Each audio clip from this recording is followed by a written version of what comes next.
Good afternoon, and welcome to another episode of Respections.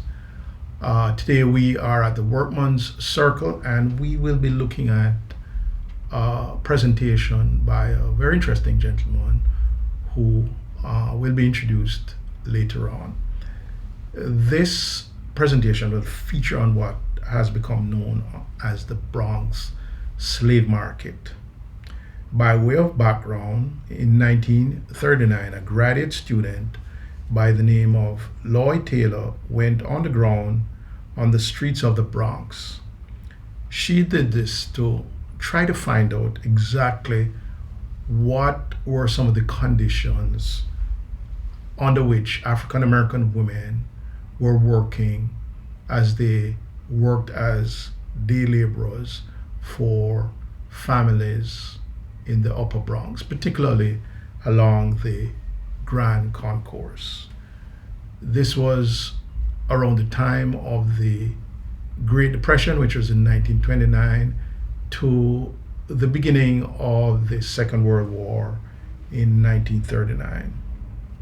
The subject of Taylor's month-long investigation was what was known as the so-called, as I said, slave markets that proliferated on the streets and the street corners of the northernmost Bronx borough.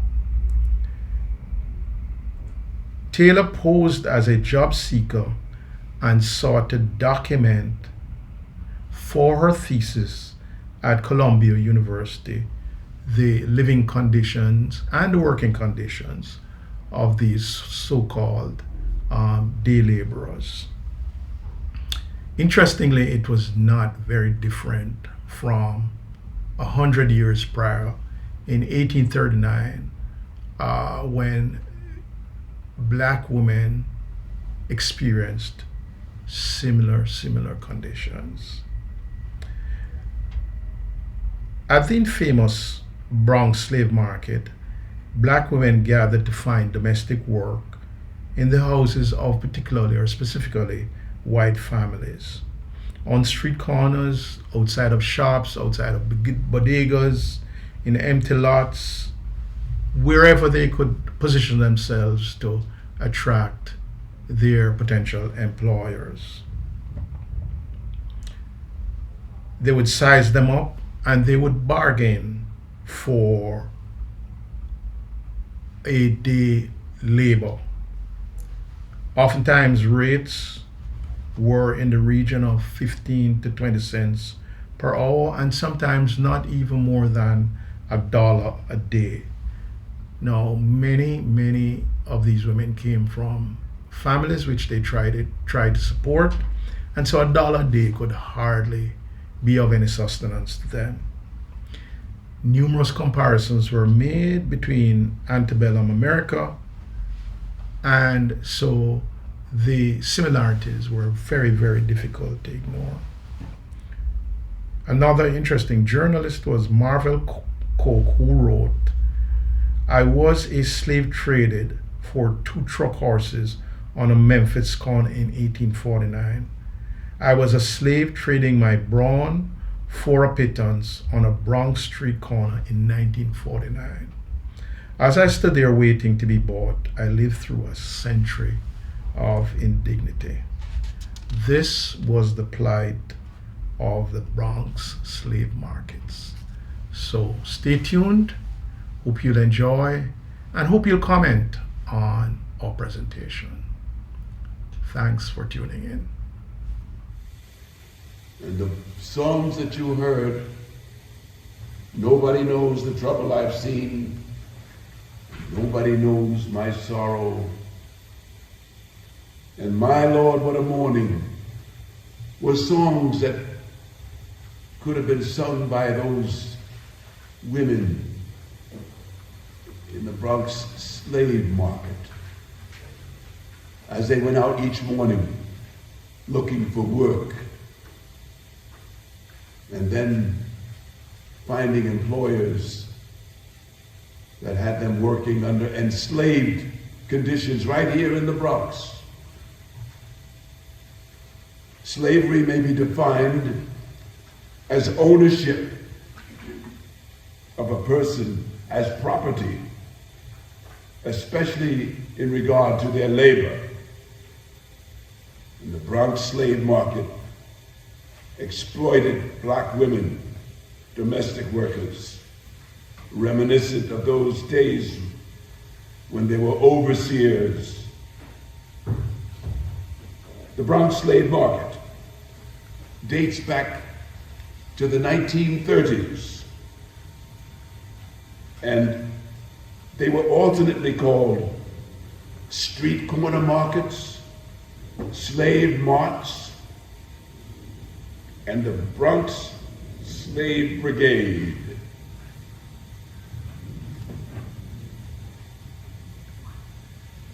There were active voices which were exemplified by two women, Marvel Cooke and Ella Baker, co-writers of a groundbreaking expose for the New York Compass and the Crisis.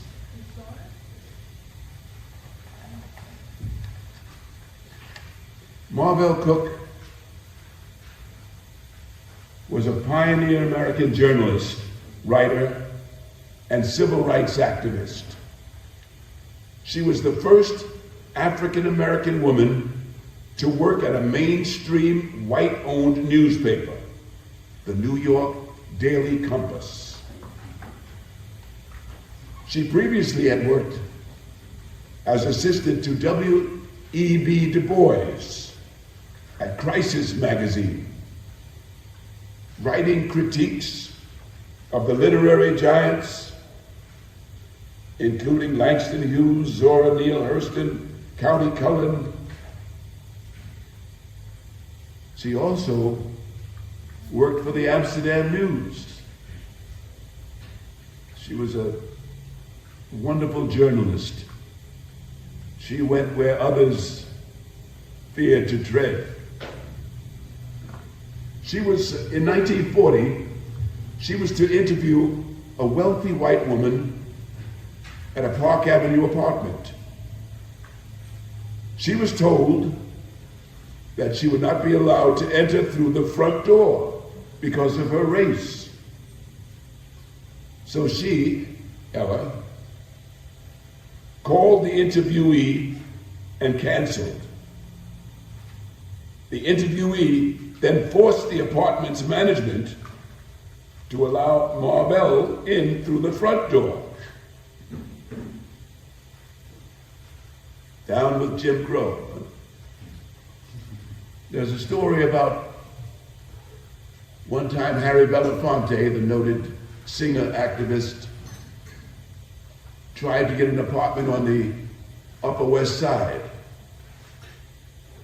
They wouldn't let him rent the apartment, so he bought the building. One way to solve it. In 1947, to highlight the exploitation of black domestic workers in white homes,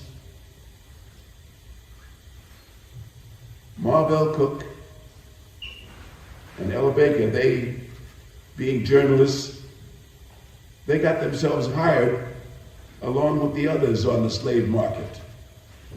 And then they described their experiences in the stories that I will be telling you in a series called I Was a Slave. Ella Baker herself was also a great civil rights worker and socialist organizer.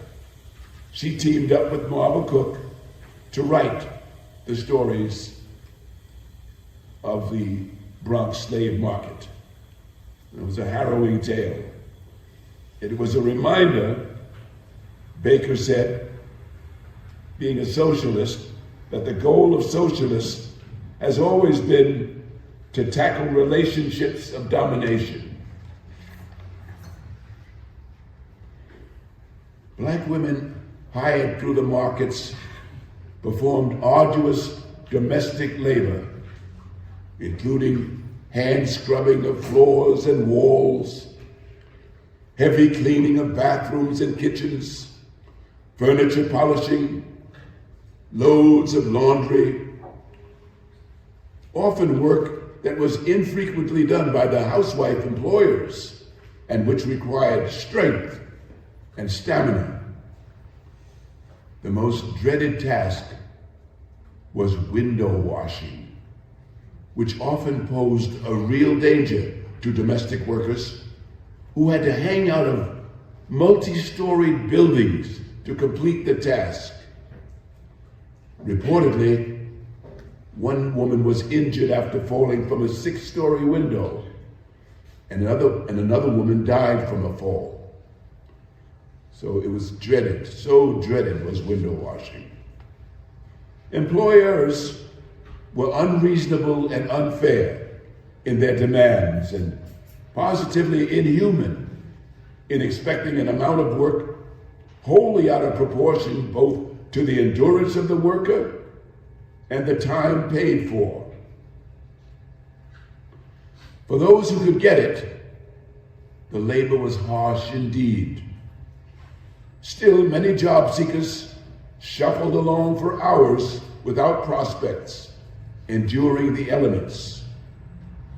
Most slave market job seekers traveled to the Bronx by train from their homes in Harlem, carrying the signature brown paper bundle of work clothes, which led Marvel Cooke to dub them as the Paper Bag Brigade. Those Harlemites who lacked the nickel train fare were said to have made the trek to and from by foot.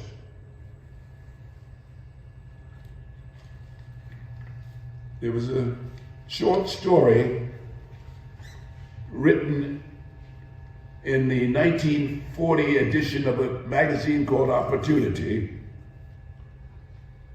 and in it, the protagonist, Jesse, finds work on a Bronx side street at 30 cents an hour. After cleaning the entire home under the constant watch of the woman employer, Jesse drops a vase while dusting a shelf. The employer threatens to call the police and angrily dismisses Jesse without pay. Ashamed of returning to her family empty-handed, Jessie decides that she would have to take care of herself as some of the others did, and walk the streets, searching into the face of each male passerby. Another story from the Daily Compass. I was a slave. I was a part of the Paper Bag Brigade, waiting patiently in front of Woolworths on 170th Street between Jerome and Walton Avenues, for someone to buy me for an hour or two, or if I were lucky, for a day. That is the Bronx Slave Market, where Negro women wait in rain or shine, in bitter cold or under broiling sun, to be hired by local housewives looking for bargains in human labor.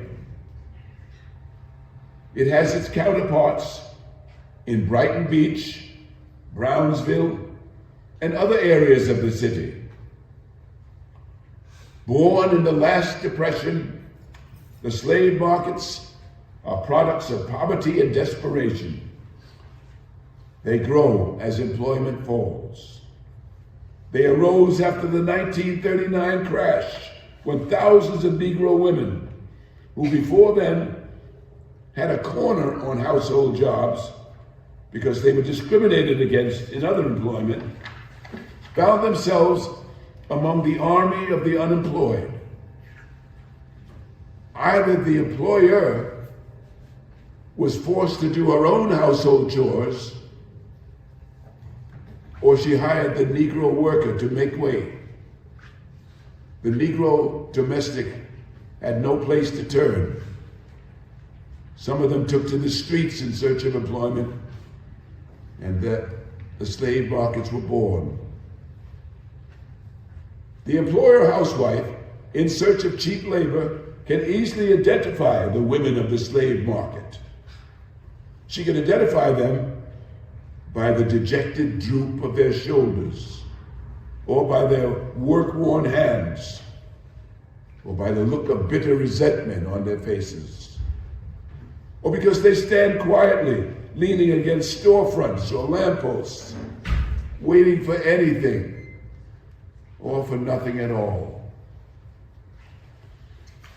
These unprotected workers are easily identified, however, by the paper bag in which they invariably carry their work clothes.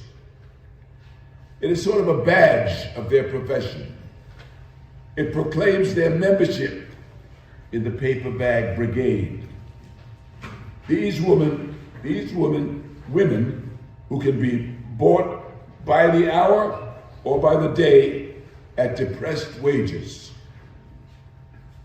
The way the slave market operates is a primitive and direct and simple as selling a pig or a cow in a public market. The housewife goes to the spot where she knows women in search of domestic work congregate, and she looks over the prospects. She almost undresses them with her eyes as she measures their strength to judge how much work they can stand. If one of them pleases her, the housewife asks what her price is by the hour. Then she beats that price down as low as the worker will permit.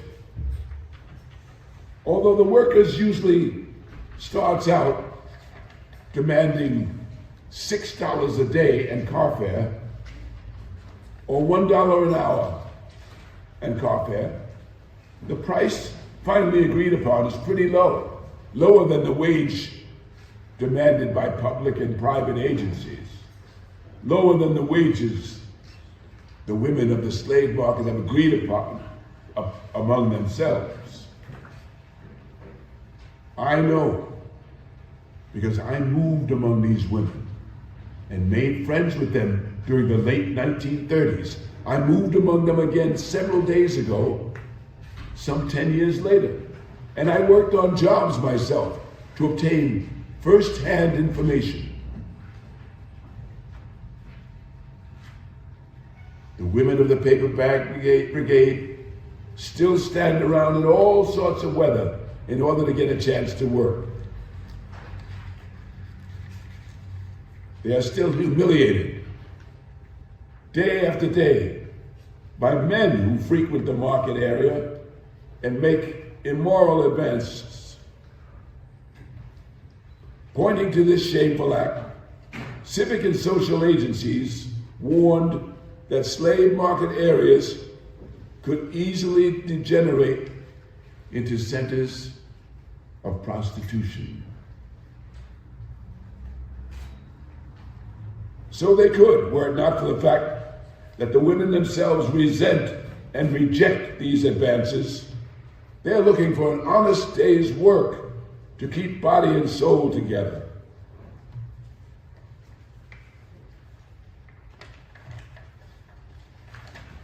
Another story from the Compass, the Daily Compass, is entitled Where Men Prowl and Women Prey on Needy Job Seekers.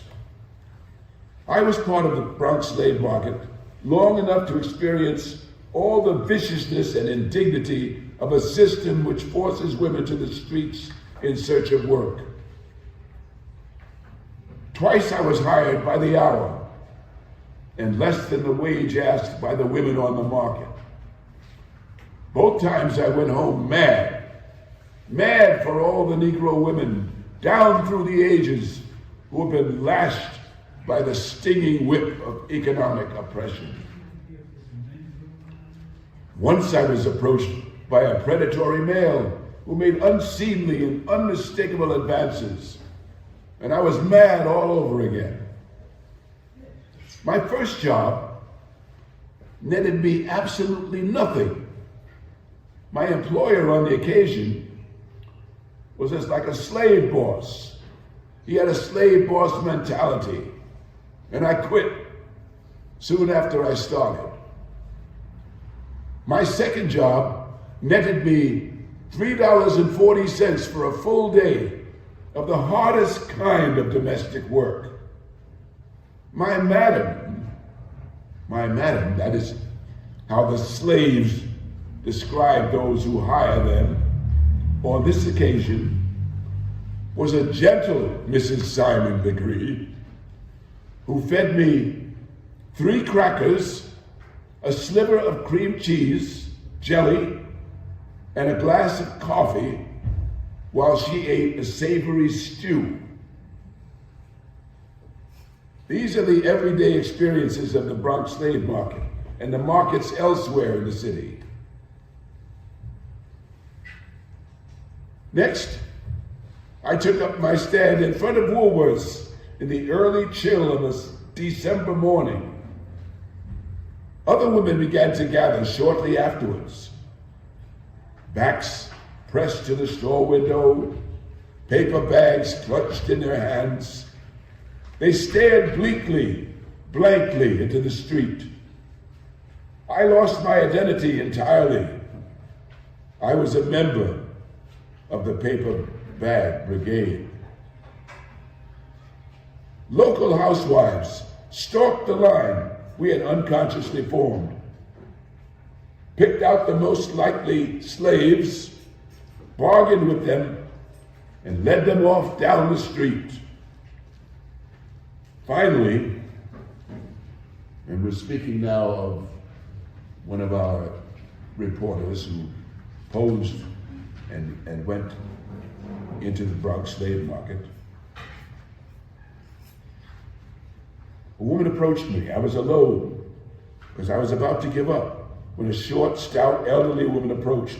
She looked me over carefully before asking if I wanted a day's work. I said I did. How much did you want? Asked the potential employer. $1. I knew that $1 an hour is the rate the Domestic Workers Union, the New York State Employment Service, and other bona fide agencies ask for work by the hour. $1 an hour, she exclaimed. That's too much. I pay 70 cents. So then the bargaining began. We finally compromised on 80 cents an hour. I wanted the job. This way, my madam pointed up Townsend Avenue. Silently, we trudged up the street. My mind was filled with questions, but I kept my mouth shut. At 171st Street, she spoke one of my unasked questions. You wash windows? I wasn't keen on washing windows. Noting my hesitation, she said, it isn't dangerous. I live on the ground floor. I didn't think I'd be likely to die from a fall out a first floor window, so I continued on with her. She watched me as I changed into my work clothes in the kitchen of her dark 3-room ground floor apartment. Then she handed me a pail of water and a bottle of ammonia and ordered me to follow her into the bedroom. First, you are to wash this window, she ordered. Each half of the window had 6 panes. I opened the window and sat on the window ledge, pulled the top section down to my lap, and began washing. The old woman glanced into the room several times during the 20 minutes it took me to finish the job. The window was shining. carried my work paraphernalia into the living room, where I was ordered to wash the 2 windows and the Venetian blinds. As I set about my work again, I saw my employer go into the bedroom. She came back into the living room, picked up a rage, and disappeared again. When she returned a few moments later, I pulled up the window and asked if everything was all right. "You didn't do the corners, and you missed 2 panes." Her tone was accusing. I intended to be ingratiating because I wanted to finish the job. I started to answer her meekly and offered to go back over the work. I started to explain that the windows were difficult because the corners were caked with paint. I started to tell her I didn't miss a single pane. Of this I was certain. I had checked them off, as I did with great precision. 1, 2, 3. Then I remembered a discussion I'd heard that very morning among members of the paper bag brigade. I learned that it is a common device of slave market employers to criticize work as a buildup for not paying the worker the full amount of money agreed upon. "They'll gyp you at every turn if you let them," one of the women had said. "They'll even take 25 cents off your pay for the measly meal they give you. You have to stand up for yourself every inch of the way." Suddenly I was angry. I was angry at the slave boss. Angry for all workers everywhere who are treated like a commodity. I slipped under the window and faced the old woman. The moment my feet hit the floor and I dropped the rag into the pail of water, I was no longer a slave. My voice was shaking with anger. I exclaimed, "I washed every single pane, and you know it." Her face showed surprise. Such defiance was something new in her experience. Before she could answer, I had left my pail of dirty water on the living room, marched into the kitchen, and put on my clothes. My ex-slave boss watched while I dressed. "I'll pay you the time you put in," she offered. I had only worked 40 minutes. I could afford to be magnanimous. "Never mind. Keep it as a Christmas present from me," I said. With that, I marched out of the house. It was early. With luck, I could pick up another job.